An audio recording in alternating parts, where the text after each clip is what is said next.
mantan Presiden Afrika Selatan, Anda mengenal pasti, Nelson Mandela pernah berkata, kiranya pilihan Anda mencerminkan harapan, bukanlah ketakutan. Saudara SPP, selamat datang kembali di kanal YouTube Seputar Dunia Pendidikan yang memang dibuat secara khusus untuk mendukung pengembangan pendidikan di Indonesia. Hingga hari ini memang edisinya tidak ada dalam bahasa Inggris, hanya ada dalam bahasa Indonesia, karena memang ide besarnya ya adalah mendukung pengembangan pendidikan di Indonesia. Saya berterima kasih buat teman-teman yang sudah nonton, seperti saya sudah nonton, kemudian membagikan video ini supaya makin banyak orang bisa belajar hal yang baru. Nah, emangnya kenapa sih kita membahas apa yang disampaikan oleh Nelson Mandela tadi, gitu ya? Karena ada sebuah pertanyaan yang masuk di Quora, gitu ya. Pertanyaan kira-kira begini, apakah sekolah formal itu masih relevan di era digital saat ini? Jadi mungkin penanya itu pengen tahu gitu ya, apakah masih perlu toh kita ini masuk ke sekolah formal, dan itu yang akan kita bicarakan pada edisi kali ini.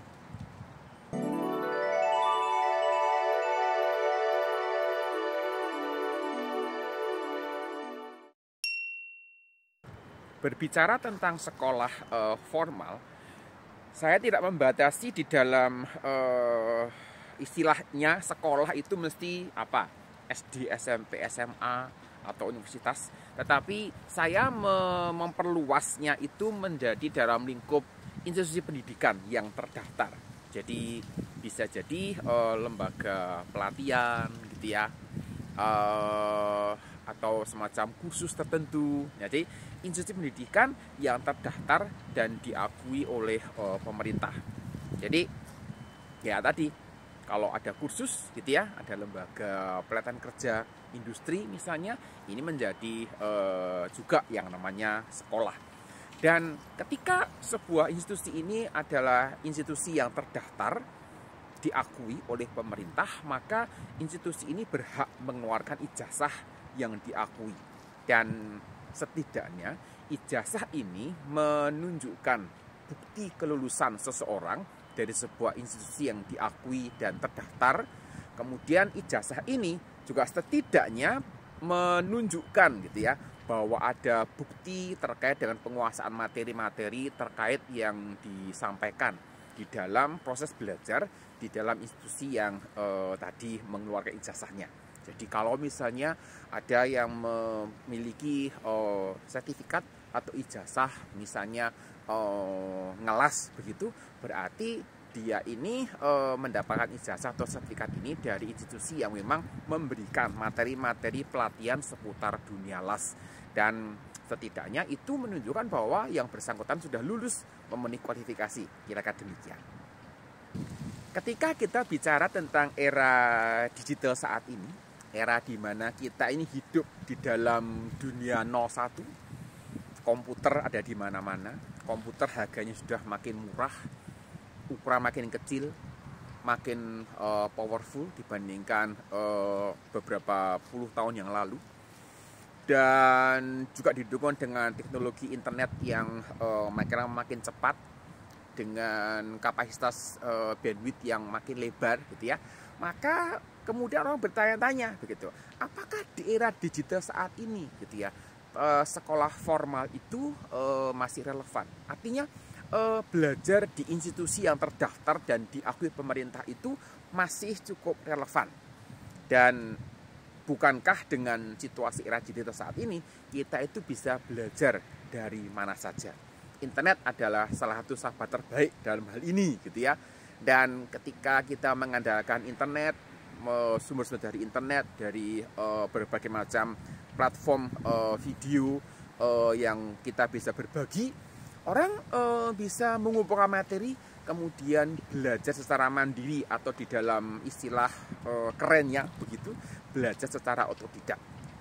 Pertanyaannya sekarang agak melebar sedikit gitu ya, apakah belajar otodidak itu adalah sesuatu yang cocok buat Anda? Nah, jika Anda punya pertanyaan seperti ini gitu ya, mungkin ada baiknya Anda cek link yang di sini gitu ya, karena di situ Anda akan mendapatkan bahasan seputar belajar otodidak, apakah sesuai untuk Anda atau tidak. Karena tidak semua hal kita bisa pelajari secara otodidak. Kemudian juga tidak semua orang itu bisa belajar secara otodidak. Nah, apakah Anda termasuk orang yang bisa belajar secara otodidak? Cek baik-baik. Nah, kalau belajar secara otodidak berarti Anda tidak akan memiliki ijazah. Kan tidak mungkin gitu ya minta ijazahnya dari yang mengeluarkan tutorial di Vimeo atau YouTube atau Dailymotion misalnya. Kemudian Anda minta sertifikat dari kanal YouTube-nya misalnya. Tidak mungkin gitu, karena kalau toh misalnya diberikan sertifikat pun itu bukanlah sebuah sertifikat yang bisa diakui.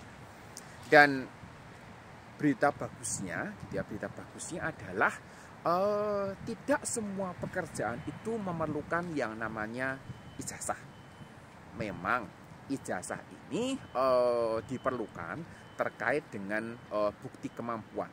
Nah, kalau kita bicara tentang kemampuan, maka kita bicara tentang kompetensi dan keterampilan. Keterampilan apa yang dimiliki? Gitu. Kalau misalnya melamar pekerjaan sebagai tukang masak di sebuah hotel begitu, tetapi menggunakan ijazah menjahit kan tidak cocok. Nah, jadi harus cocok antara kompetensi keterampilan dengan lapangan pekerjaannya. Dan dalam beberapa hal gitu ya, pemberi kerja itu kadang cuma memberikan tes keterampilan gitu ya, tanpa memeriksa ijazahnya seperti apa gitu.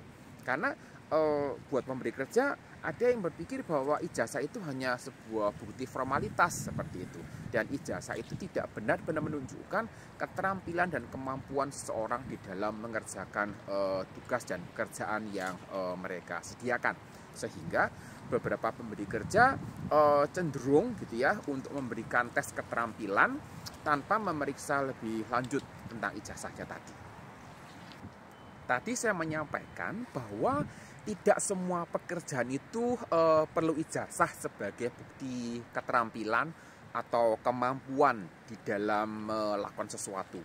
Jika Anda itu bekerja di sektor informal, secara umum sektor informal ini tidak memerlukan ijazah. Jadi misalnya Anda berwirausaha dengan buka toko, entah toko fisik atau toko online, maka secara umum orang tidak akan menanyakan gitu ya, apakah yang bersangkutan punya ijazah di bidang ekonomi terkait dengan marketing atau apa. Tidak perlu seperti itu, karena memang tidak diperlukan ijazah di dalam hal seperti ini. Membuka toko online biasanya orang tinggal bergabung di dalam sebuah platform yang tersedia. Anda bisa cek, ada cukup banyak platform, saya akan sebutkan ya, karena memang tidak ada hubungannya gitu ya. Saya tidak akan endorse platform bisnis online manapun, tetapi setidaknya itu bagian yang kita bisa lihat bahwa ketika orang itu berwirausaha masuk ke sektor informal, misalnya jual makanan, jual kerajinan tangan, jual jasa apa begitu ya. Nah, ijazah itu tidak lagi relevan, tidak lagi diperlukan. Dan terus ngapain sekolah begitu? Nah, ijazah itu diperlukan untuk pekerjaan-pekerjaan yang berhubungan dengan keamanan. Jadi kalau ada pekerjaan-pekerjaan tertentu yang terkait dengan keamanan, keselamatan begitu, maka biasanya pemberi kerja ini meminta yang nama ijazah tadi. Berbicara mengenai jenis pekerjaan yang terkait dengan keamanan dan keselamatan tadi, saya menyampaikan bahwa pemberi kerja itu akan memastikan gitu ya, apakah seseorang itu memang benar-benar menguasai bidangnya, benar-benar sekolah secara khusus sehingga mengerti gitu ya faktor keamanan dan keselamatan ini, karena berhubungan dengan tanggung jawab tadi. Jadi oleh karena perlu kepastian itu, maka perlu ijazah yang dikeluarkan oleh lembaga yang terdaftar dan diakui oleh pemerintah atau pihak-pihak yang punya otoritas. Misalnya gitu ya, dokter gitu ya. Ada orang praktek sebagai dokter. pasti akan diminta ijazah lulus dari kedokteran, diminta sertifikat profesi dokternya gitu ya. Karena yang bersangkutan ini akan mengobati dan mendiagnosa penyakit tertentu. Ya kalau salah diagnosa, salah mengobati, ini kan berhubungan dengan keselamatan jiwa. Kemudian kalau dokter orang udah pada tahu gitu ya. Kalau sekarang agak melebar sedikit, instalasi listrik misalnya. Hal ini terkait karena yang bersangkutan itu akan menggunakan kabel dan cara yang aman buat penggunanya. Sehingga instalasi listrik ini perlu memikirkan apakah ukuran kabelnya cocok atau enggak, kemudian jenis isolatornya seperti apa, kabelnya di luar atau di dalam gitu ya. Situasi temboknya nanti kemungkinan lembab atau enggak. Nah ini menjadi bagian-bagian yang mesti diperhatikan di dalam instalasi listrik. Oleh karena itu pekerjaan sebagai instalator kabel listrik di rumah atau juga di bangunan, maka pemberi kerja juga perlu memastikan bahwa ada ijazah yang dimiliki supaya kalau nanti misalnya ada apa-apa gitu ya, itu lebih mudah dari sisi pertanggungjawabannya. Kontraktor bangunan misalnya, maka bangunan itu perlu dirancang bahwa dia cukup kokoh, dapat diandalkan, tidak mudah retak, mampu menahan beban tertentu dan sebagainya. Ini juga faktor keamanan yang mesti dipastikan sehingga tidak semua orang sebenarnya bisa menjadi kontraktor bangunan yang membangun bangunan, terutama bangunan yang cukup besar. Di bidang farmasi dan kimia, obat-obatan begitu, orang perlu memastikan gitu ya bahwa obat yang dibuat itu aman digunakan. Dan oleh karena itu ya sama gitu, maka pabrik obat gitu ya yang mempekerjakan mereka yang membuat obat ini, maka setidaknya peracik obatnya ini mesti ngerti tentang ilmu farmasi, tentang ilmu kimia, menjadi bagian penting. Dan sekali lagi ijazah diperlukan. Di negara maju gitu ya, ya ini kadang-kadang orang mengatakan lebay, tapi kalau dipikir-pikir ada juga benarnya. Di negara maju bahkan seorang tukang ledeng pun gitu ya, yang ngurusi pipa, ganti keran dan sebagainya, itu harus punya ijazah. Kok bisa? Karena ini berhubungan dengan standar keamanan, standar keselamatan dan asuransi bangunan. Bangunan diasuransikan, dan ketika bangunan ini diasuransi, maka harus memenuhi standar tertentu. Dan jika tidak memenuhi standar tertentu, maka asuransi nanti tidak mau bayar kalau ada kecelakaan. Sehingga pihak yang membuat bangunan ini memastikan bahwa memang dibuat sesuai dengan standar dan aturan yang ada. Dan itu semua sudah akan dipelajari ketika seseorang itu belajar secara khusus di bidang plumbing tadi. Nah, kadang ijazah itu juga diperlukan untuk bisa menikah. Percaya atau tidak gitu ya, ini serius, karena ada pengalaman dari mahasiswa yang bertemu dengan saya. Jadi dia minta supaya bisa diluluskan supaya bisa menikah. Kalau Anda pengen tahu cerita lengkapnya gitu ya, silahkan cek link di sini, karena di situ Anda akan bisa mendengar kisah lengkapnya seperti apa. Tetapi cukup umum di Indonesia saat ini bahwa dalam undangan pernikahan orang itu mencantumkan gelar yang diraih di dalam undangan pernikahan mereka. Ya buat saya sih itu hak gitu ya. Sudah berjuang kok ya, sudah berjuang sampai hidup-hidupan gitu ya, sampai akhirnya bisa lulus, bisa mendapatkan gelar tersebut. Tidak apa-apa sih itu dicantumkan. Tetapi ya kadang ada juga katanya begini, kalau belum sarjana tidak boleh menikah. Mungkin ada baiknya juga untuk memberikan motivasi gitu ya. Cuman ya ini aja, supaya benar-benar dikerjakan dengan baik gitu ya, bukan sekedar mengejar supaya dapat gelar sarjananya tapi tidak kuliah dengan bertanggung jawab. Dalam beberapa hal ijazah itu juga kadang diperlukan gitu ya, untuk membuktikan bahwa seseorang itu berpendidikan. Hal ini terutama terkait dengan jabatan-jabatan publik tertentu, misalnya masuk di jajaran departemen tertentu, lamar PNS gitu ya, maka biasanya jabatan publik ini orang memerlukan ijazah sebagai bukti pendidikannya. Memang saya menyadari dan juga tahu gitu ya bahwa sebenarnya tidak ada korelasi langsung gitu ya antara kompetensi dengan ijazah yang dimiliki, tetapi setidaknya itu menolong gitu ya, menolong proses seleksi nanti. Kemudian deretan gelar yang panjang gitu ya, itu di Indonesia masih dianggap sebagai sebuah kebanggaan. Jadi kalau seseorang itu menuliskan gelar yang berderet-deret begitu, tetapi ternyata tidak memiliki ijazah yang resmi, maka akan bisa bermasalah di masa akan datang, karena itu dianggap melakukan penipuan publik, kira-kira demikian. Dan gara-gara ini juga ada cukup banyak kasus jual beli ijazah yang terjadi, kasus sekolah abal-abal, kampus fiktif, kampus palsu begitu. Biasanya lembaga yang mengeluarkan ijazah itu lembaga yang tidak jelas, dan secara umum terdaftarnya itu bukan di Indonesia tapi di luar negeri.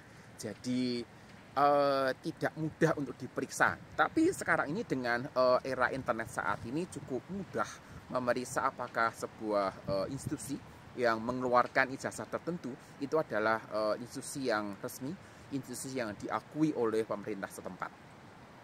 Nah, sekarang pertanyaannya kembali gitu ya, di era zaman digital sekarang ini, apakah sekolah itu masih relevan?